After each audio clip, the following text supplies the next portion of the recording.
दीपावली के इस 5 दिवसीय महापर्व के उपलक्ष्य में हमारे संस्थान में लक्ष्मी प्रदायक पूजन पैकेट उपलब्ध करवाया जा रहा है। आज ही इसे बुक करवाएं। जय माँ लक्ष्मी। मैं निधि शिमाली आपके अपने इस YouTube चैनल में आप सभी का स्वागत करती हूँ। आज मैं आपके सामने विशेष माह जो कि है अक्टूबर माह, उसके कन्या राशि वालों का मासिक राशिफल लेकर उपस्थित हुई हूँ। और ये माह क्यों विशेष है ये आप सभी जानते हैं। इस माह में हमारे हिंदू धर्म का सबसे प्रमुख पर्व दीपावली का 5 दिवसीय पर्व मनाया जाता है। साथ ही ये माह पर्वों के नाम से जाना जाता है क्योंकि और भी कई व्रत और त्यौहार इस माह में आते हैं। तो जान लेते हैं कौन से व्रत और त्यौहार इस माह को बना रहे हैं विशेष। 2 अक्टूबर को महात्मा गांधी और लाल बहादुर शास्त्री की जयंती मनाई जाएगी। 3 अक्टूबर को दुर्गाष्टमी का पर्व बड़ी ही धूमधाम से मनाया जाएगा। 4 अक्टूबर को महानवमी और विजयदशमी यानी दशहरे का पर्व मनाया जाएगा, जो कि विजय के पर्व के रूप में हम मनाते हैं। 9 अक्टूबर को शरद पूर्णिमा का पर्व आ रहा है। 13 अक्टूबर को करवा चौथ का पर्व सभी सुहागिनें बड़ी ही धूमधाम से मनाएगी। 23 अक्टूबर को धनतेरस का पर्व शुरू हो रहा है। इससे हमारे 5 दिवसीय दीपावली के महोत्सव का प्रारंभ हो जाएगा। 21 अक्टूबर को नरक चतुर्दशी और दीपावली का पर्व बड़ी ही धूमधाम से एक साथ मनाया जाएगा। 25 अक्टूबर को कार्तिक अमावस्या और आंशिक सूर्य ग्रहण की स्थिति देखने को मिलेगी। 26 अक्टूबर को भाई दूज और गोवर्धन पूजा बड़ी धूमधाम से मनाई जाएगी। और 29 अक्टूबर को लाभ पंचमी का पर्व बड़ी धूमधाम से मनाया जाएगा। तो ये हैं कुछ विशेष व्रत और त्यौहार जो कि इस माह को बना रहे हैं विशेष। अब बढ़ते हैं आगे और जान लेते हैं कि इस माह में ग्रह गोचर की स्थिति कैसी रहने वाली है। सूर्य जो कि ग्रहों के राजा कहलाते हैं, वे वर्तमान में अपनी शत्रु राशि कन्या में विराजमान है और 17 अक्टूबर को वे अपनी नीच की राशि तुला में प्रवेश कर जाएंगे। उसके बाद वे वहीं विराजमान रहेंगे।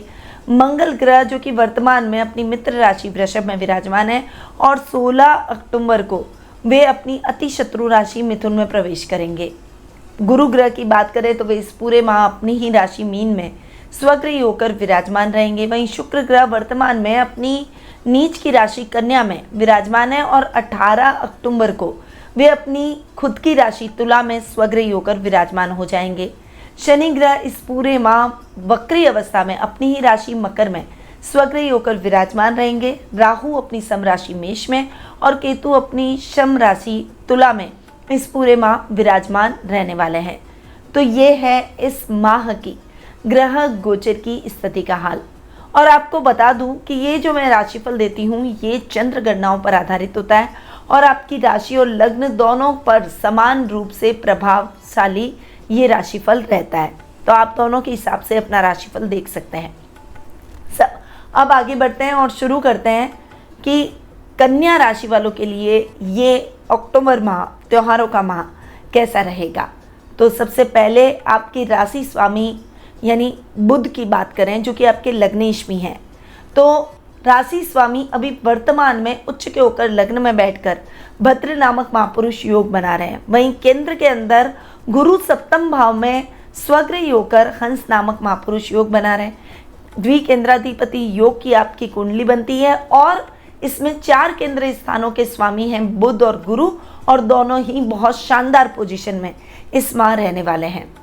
बुध की बात करते हैं तो बुध आपकी पर्सनैलिटी के विभाव के स्वामी हैं और 26 अक्टूबर को यानी लगभग पूरे महीने ये आपके लग्न में बैठेंगे। उसके बाद में भी लग्नाधिपति अपने से एक घर आगे जाकर बैठेंगे। बुध का लग्न में बैठना आपकी बुद्धि को बढ़ाएगा, आपके वाक चातुर्य को बढ़ाएगा। इस समय आपके सामाजिक मान सम्मान में वृद्धि होगी। आपके बोले गए शब्दों पर लोग गौर करेंगे, आपको फॉलो करने का प्रयास करेंगे। आपका प्रभाव क्षेत्र बढ़ता हुआ दिखाई देगा। वहीं इस समय आप अपने काम में भी अच्छी उन्नति और प्रगति करते हुए दिखाई देंगे क्योंकि बुध आपके कर्मेश भी हैं। तो आईटी फील्ड से जुड़े हुए लोग, अकाउंटिंग से जुड़े हुए लोग जो सीएस के क्षेत्रों में कार्यरत हैं या ऐसी डिग्री लेकर बैठे हैं और अपना ऑफिस खोला है या किसी कंपनी में आप काम कर रहे हैं, बैंकिंग सेक्टर से जुड़े हुए लोग, इन सभी क्षेत्रों से जुड़े हुए लोगों के लिए इस समय बहुत ही शानदार रहने वाला है। साथ ही जो लेखनी का कार्य करते हैं, जिनका लेखन का व्यवसाय अधिक रहता है, कला के क्षेत्र से जुड़े हुए हैं, कलाकार हैं, उनके लिए भी ये समय बहुत ही बढ़िया और उत्तम परिणामदायक रहेगा। इस समय आपकी प्रसिद्धि चरम पर रहेगी। अधिकारियों के द्वारा आपको बड़ी जिम्मेदारी सौंपी जाएगी। आप कर्तव्यनिष्ठ होते हुए अपनी जिम्मेदारियों को बखूबी निभाएंगे, जिससे आपकी चारों तरफ प्रशंसा होगी। एक टीम वर्क की तरह आप काम करेंगे और अपने लक्ष्य को समय से पहले ही अर्जित कर लेंगे। इस समय प्रमोशन और इंक्रीमेंट के भी योग बनेंगे। ये समय आपकी उन्नति में पूर्ण रूपेण सहायक साबित होगा। वहीं इस समय आपको अपने पारिवारिक सदस्यों, विशेषकर आपके पिता का मार्गदर्शन जरूर देखने को मिलेगा। जो भी यात्राएं जिस भी उद्देश्य से होगी वो निर्विघ्न संपन्न होती हुई दिखाई देगी। ददियाल से रिलेशन और भी अधिक सुदृढ़ होंगे। आध्यात्मिकता में भी आपका रुझान देखने लायक रहेगा, क्योंकि लग्नेश पर गुरु की दृष्टि भी पड़ रही है और लग्नेश की दृष्टि गुरु पर पड़ रही है। दोनों सौम्य ग्रह, दो सौम्य ग्रह आपस में एक दूसरे पर दृष्टियां डाल रहे हैं। ये समय आपके लिए अति उत्तम परिणामदायक है। अगर आपने कोई बड़ा गोल सोच रखा है तो इस समय आप उस गोल को अचीव कर सकते हैं। प्रयास आपको करने पड़ेंगे। वहीं अगर कोई बड़ा काम बहुत लंबे टाइम से आपका अटका हुआ है तो वो कार्य भी इस समय निश्चित रूप से आपका पूर्ण हो जाएगा और उसमें आप अच्छी सफलता भी अर्जित करेंगे। ये तो थे बुध के परिणाम, जो कि आपके लग्नेश भी हैं और कर्मेश भी हैं। अब बढ़ते हैं आगे और जान लेते हैं द्वितीय भाव के बारे में। द्वितीय भाव के स्वामी यानी धन भाव के स्वामी है शुक्र, जो कि लग्न में बैठे हैं, अपने से 12वें जाकर बैठे हैं। तो अपने से 12वां शुक्र का जाकर बैठना इतना अच्छा नहीं है, क्योंकि शुक्र नीच के भी हैं और नीच के होकर लग्न में बैठे हैं। हालांकि बुध के साथ नीच भंग राजयोग बन रहा है, परंतु ऐसी परिस्थिति में भी द्वितीय भाव के जो आपको रिजल्ट है वो इतने अच्छे नहीं मिलेंगे। हालांकि बहुत खराब भी नहीं मिलेंगे, एक न्यूट्रल स्थिति में आप चलते रहेंगे।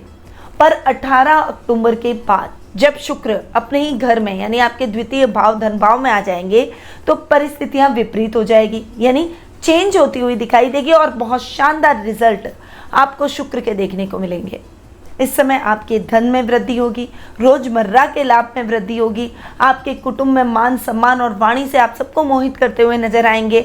इस समय सामाजिक सम्मान की प्राप्ति आप करते हुए दिखाई देंगे, समाज में गणमान्य व्यक्तियों की श्रेणी में आ जाएंगे। वहीं वर्क प्लेस पर भी आप बड़ी उपलब्धियां हासिल करेंगे। जो महिलाएं घर पर रहकर अपना खुद का व्यवसाय शुरू करना चाहती हैं, वो बुटीक से रिलेटेड, ज्वेलरी से रिलेटेड, पार्लर से रिलेटेड, कॉस्मेटिक से रिलेटेड काम कर सकती हैं।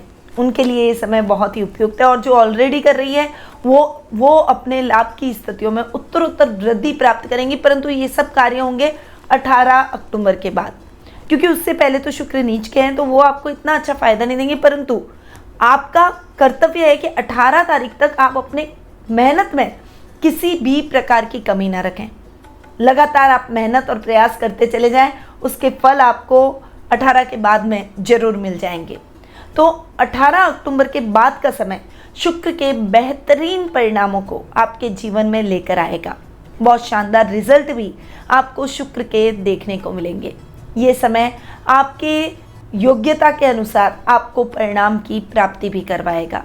कुटुंब में, घर में कोई कलह का वातावरण है तो घर के बुजुर्गों की सहायता से आपके पारिवारिक मामले भी सब सॉल्व होते हुए दिखाई देंगे। अब शुक्र चूंकि आपके भाग्येश भी हैं और भाग्य स्थान का स्वामी अपने से पंचम जाकर जरूर बैठा है, परंतु नीच का होकर बैठा है। तो ये समय भाग्य से संबंधित कार्य करने का नहीं है, यानी कोई भी रिस्की काम करने से बचने का है। इस समय आपको नए कार्य की शुरुआत से बचना चाहिए। जो पेंडिंग पड़े हुए कार्य हैं उन्हीं को पूरा करने का प्रयास आप निरंतर करते रहें। इस समय share market, lottery, digital currency या फिर कोई भी और रिस्की काम अगर आप करते हैं तो उस कार्य में इन्वेस्टमेंट ना करें, पैसा अटक सकता है। 18 अक्टूबर के बाद का समय जब शुक्र आपके धन भाव में चले जाएंगे, वैसे भाग्य स्थान का स्वामी अपने से षष्ठम जाएगा पर खुद के घर में बैठेगा, तो इस समय आपका भाग्य आपका साथ देगा। पर इस समय भी कंफ्यूजन हो सकता है, गलतफहमियां हो सकती है, ओवर कॉन्फिडेंस हो सकता है, इसीलिए सोच समझकर निवेश करें। निवेश में बहुत सावधानी रखनी है ताकि आपका पैसा कहीं पर भी ना अटके और आपको नुकसान की स्थितियां ना देखनी पड़े। धर्म कर्म के कार्य में आपकी रुचि बढ़ेगी। वैसे इस समय महिला मित्रों की संख्या या फिर विपरीत लिंग के प्रति आकर्षण आपका जरूर रहेगा। इस समय मित्रों की सहायता से घूमना फिरना, शौक मौज कंप्लीट करना, ये ऐसी प्रवृत्ति आप में अधिक पाई जाएगी। पर आप अपने कर्तव्य को न भूलें, अपने कर्तव्य का भी पालन करें। पहले अपने काम करें, उसके बाद में आप दूसरी चीज़ें करें, क्योंकि लक्ष्य प्रधान आपको बनना है। खासकर जो युवक युवतियाँ अपने करियर में सेटल नहीं हैं, उनके लिए ये समय बहुत क्रूशियल है। आप अपना समय इन चीज़ों में वेस्ट करने की अपेक्षा अपने समय का सदुपयोग करते हुए सही मार्ग पर चलकर सही कार्य में अपने समय को इन्वेस्ट करें। समय का इन्वेस्टमेंट भी बहुत बड़ी चीज़ होती है। एक बार समय अपने हाथ से अगर फिसल गया तो वो वापस लौट कर नहीं आता, आप कितनी भी कोशिश कर लें। और कई बार समय गुजरने के बाद में हमें पछताना ही पड़ता है। इसलिए समय के मूल्य को समझना बेहद आवश्यक है, और अगर आप इसे समझेंगे तो सफलता को भी अपने जीवन में तय पाएंगे।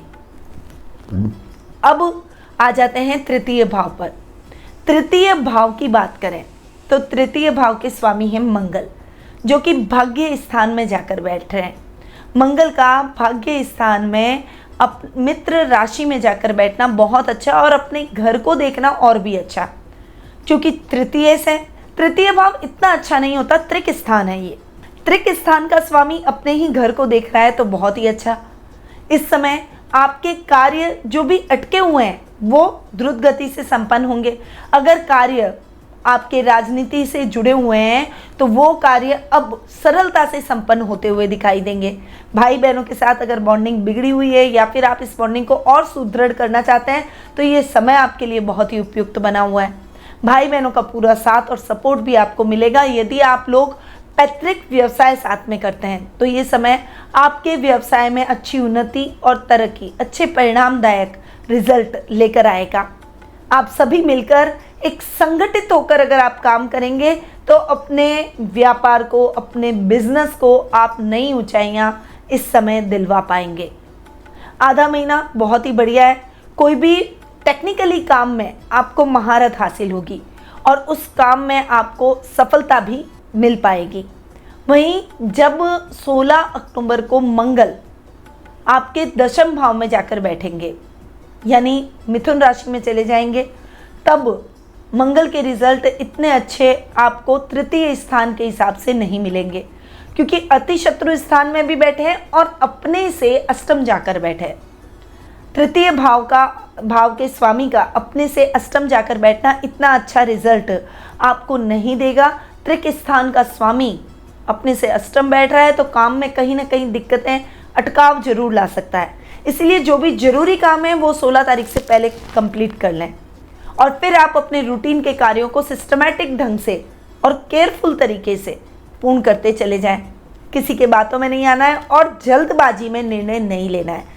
कोई उकसाता है तो उसके उकसावे में भी आपको इस समय नहीं आना है। इस बात का आपको विशेष रूप से ध्यान रखना पड़ेगा, वरना उसके बहुत नकारात्मक प्रभाव आपके जीवन पर, आपके कार्य प्रणाली पर, आपके कार्य क्षेत्र में देखने को मिलेंगे।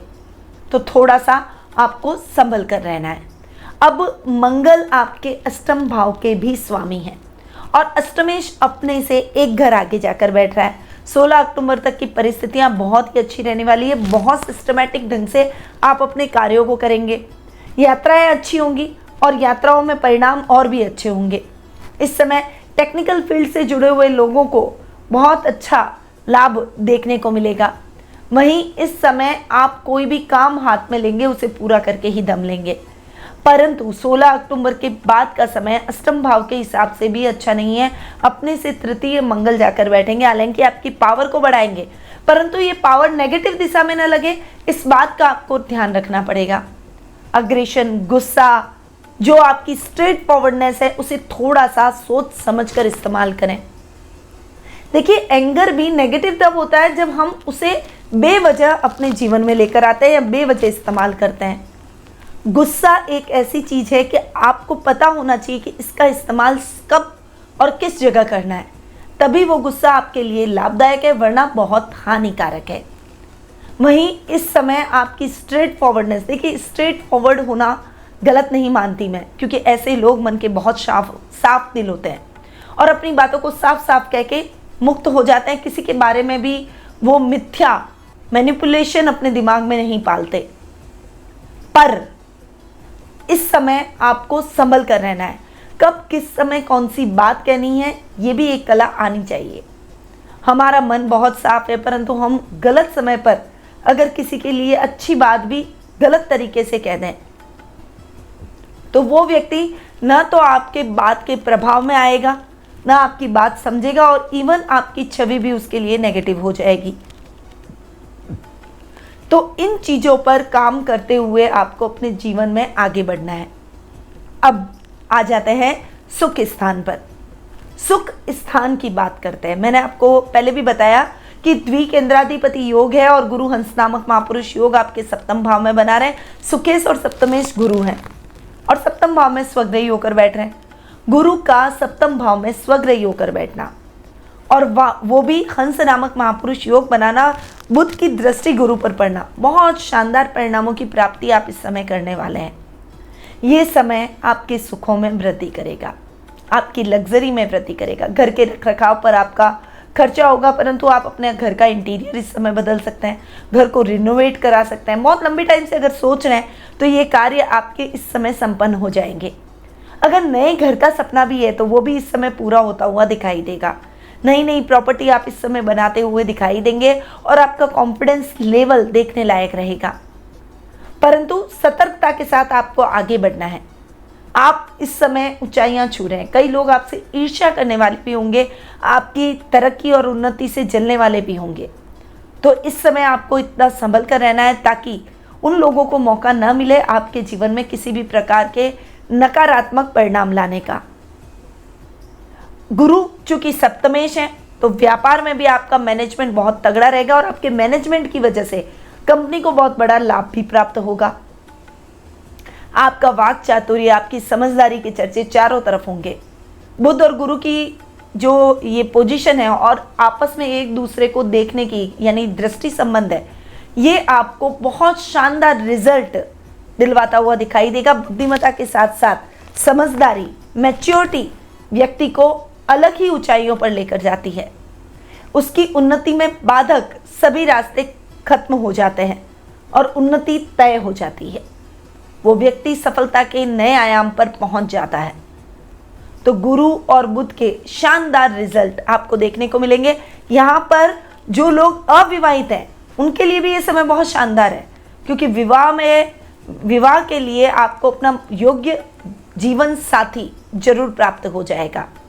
यदि विवाह हो चुका है तो वैवाहिक संबंध और अधिक मधुर और सुदृढ़ होंगे, एक दूसरे को समझ पाएंगे। सेकंड बेबी की प्लानिंग करने वाले लोगों के लिए भी ये समय बहुत ही अच्छा रहेगा। आपको संतान से संबंधित शुभ समाचार प्राप्त होंगे। अब आते हैं पंचम भाव पर। पंचम भाव के स्वामी हैं शनि, जो कि पंचम भाव में वक्री अवस्था में बैठ रहे हैं। करियर में थोड़ा सा फ्लक्चुएशन जरूर ला सकते हैं, हालांकि अपने ही घर में बैठे तो नुकसान नहीं पहुंचाएंगे।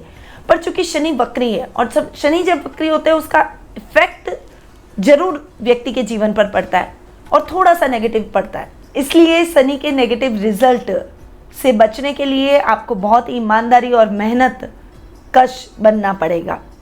जितनी अच्छी मेहनत करेंगे उतने ही बेहतर परिणामों को पाएंगे।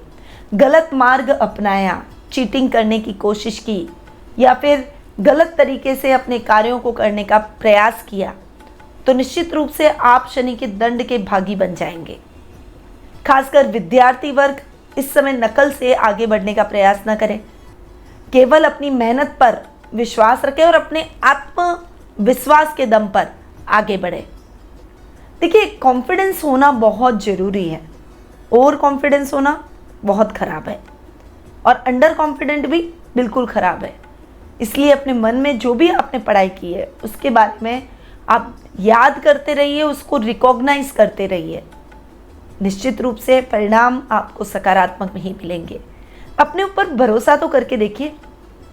साथ ही ये समय संतान की तरफ से भी आपको थोड़ा सा सतर्क करने वाला है। इस समय आप अपने संतान को प्यार से, जैसे भी तरीके से आप उसे समझाने का प्रयास करें। समय के मूल्य को बताएं, उसके भविष्य को लेकर उसके कैरियर को समझाने का प्रयास करें कि ये समय कितना इंपॉर्टेंट है उसके कैरियर के लिए। अब शनि चूंकि रोग भाव के भी स्वामी हैं, अपने से 12वें बैठे हैं। शनि का अपने से 12वां जाकर बैठना, वो भी वक्री होकर बैठना, इस समय हड्डियों से रिलेटेड प्रॉब्लम करवा सकता है। वाहन चलाते समय सावधानी रखें। मांसपेशियों में मसल्स पेन हो सकता है, इसलिए उसके प्रति थोड़ा सा सावधान रहें। बाकी कोई बड़ी समस्या इस समय नहीं होगी, पर खुद को ड्राइव करते समय सावधानी रखनी है। ट्रैफिक नियमों का पालन जरूर करें और अपने स्वास्थ्य का विशेष रूप से ध्यान रखें। विरोधियों से बचकर चलें। जितना आप सतर्क रहेंगे, अपने नाक, कान, आँख सब खुले रखेंगे, उतना ही आप सफलता प्राप्त करेंगे, क्योंकि विरोधी आपका कुछ नहीं बिगाड़ पाएंगे। तो इस समय अपने विरोधियों से भी संभल कर रहने की आवश्यकता रहेगी। ननियाल पक्ष की तरफ से आपको कोई निराशाजनक समाचार प्राप्त हो सकते हैं, परंतु आपको आशावादी रहना है और अपने नाना नानी की विशेष देखभाल जरूर करें। अब बढ़ते हैं आगे और सीधा आ जाते हैं लाभ भाव पर। लाभ भाव के स्वामी हैं चंद्रमा। लाभ की स्थितियां थोड़ी थोड़ी फ्लक्चुएशन से भरी रहेगी, परंतु ओवरऑल आप फाइनेंशियली सिक्योर महसूस करेंगे। बहुत ज़्यादा दिक्कतों का सामना आपको नहीं करना पड़ेगा। हालांकि खर्च की स्थितियों पर भी कंट्रोल करना बेहद आवश्यक है। रिस्की इन्वेस्टमेंट से बचें, सोच समझकर निवेश करें। जल्दबाजी में कोई भी निवेश ना करें, जल्दबाजी में कोई डिसीजन भी ना लें। इंपॉर्टेंट डिसीजन लेने हो तो किसी अनुभवी व्यक्ति से सलाह लेकर अपने जीवन में आगे बढ़े। आपका लेवल और सर्कल बढ़ेगा, महफिल की जान बनते हुए दिखाई देंगे। सामाजिक दायरा आपका बढ़ेगा और सामाजिक मान सम्मान में बढ़ोतरी होगी। अब आते हैं 12th हाउस पर, यानी खर्च भाव पर। खर्च भाव की बात करूं तो खर्च भाव का स्वामी अपने से एक घर आके बैठा है। सूर्य बहुत अच्छा बैठा है, इसीलिए इस समय खर्च की स्थितियां नियंत्रित रहेगी। परंतु 17 अक्टूबर के बाद, यानी 17 तारीख के बाद में सूर्य आपके द्वितीय स्थान में नीच के हो जाएंगे। इस समय खर्च की स्थितियां अनर्गल न बढ़े, इस बात का आपको विशेष रूप से ध्यान रखना पड़ेगा। खासकर जो मेडिकल के फील्ड से जुड़े हुए लोग हैं, मेडिसिन से जुड़े हुए लोग हैं, बिजली या इलेक्ट्रॉनिक से संबंधित कोई काम करते हैं, उन लोगों के लिए ये समय इतना अच्छा नहीं है, थोड़ा सा संभल कर रहें। जो योजनाएं चल रही है उन्हीं योजनाओं को पूर्ण करने का प्रयास करें। गलत मार्ग न अपनाएं। अपने सहकर्मियों के साथ तालमेल बनाकर रखें। वर्क प्लेस का माहौल हेल्दी रखें। अपने बॉस को विश्वास में रखें, क्योंकि आप पर इस समय झूठे आरोप भी लग सकते हैं। तो ओवरऑल कहूं तो ये समय बहुत बढ़िया है। लग्नेश और कर्मेश बुध बहुत पावरफुल पोजीशन में है, साथ ही सुखेश और सप्तमेश भी बहुत अच्छी पोजीशन में है, यानी 4 केंद्राधिपति बहुत अच्छे रिजल्ट आपको इस समय दे रहे हैं। तो इस महीने का पूरा लाभ प्राप्त करें, अपने प्रयासों को तेज कर दें। अब आते हैं कुछ शुभ तारीखों पर। 1, 4 से 10, 13 से 19 और 23 से 28 ये तारीखें आपके लिए बहुत ही शुभ रहने वाली है। इस समय आप अपने कोई भी शुभ या मांगलिक कार्य कर सकते हैं। अब अशुभ तारीखों के बारे में भी जान लेते हैं। तो 2, 3, 11, 12, 20 से 22 और 30।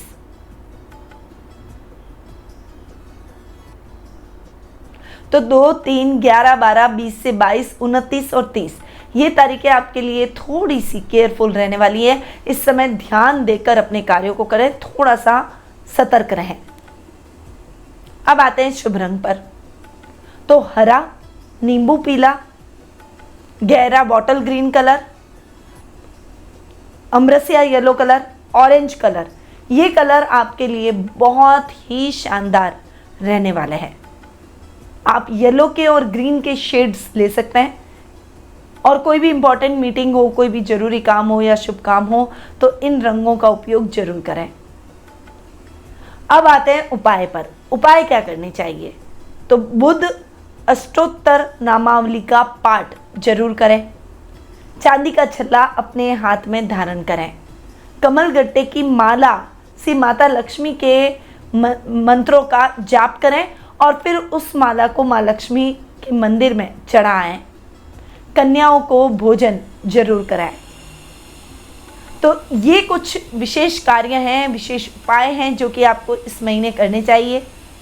परंतु ये उपाय मैंने आपको बताए गोचर की स्थितियों के आधार पर। आप यदि अपनी जन्म कुंडली के माध्यम से अपने प्रश्नों के उत्तर मुझसे प्राप्त करना चाहते हैं तो स्क्रीन पे दिए गए नंबरों पर जरूर संपर्क करें। अब मैं अपनी वाणी को यहीं विराम देती हूँ। स्वस्थ रहिए, व्यस्त रहिए, मस्त रहिए और सदैव मुस्कुराते रहिए। जय श्री राधे कृष्णा।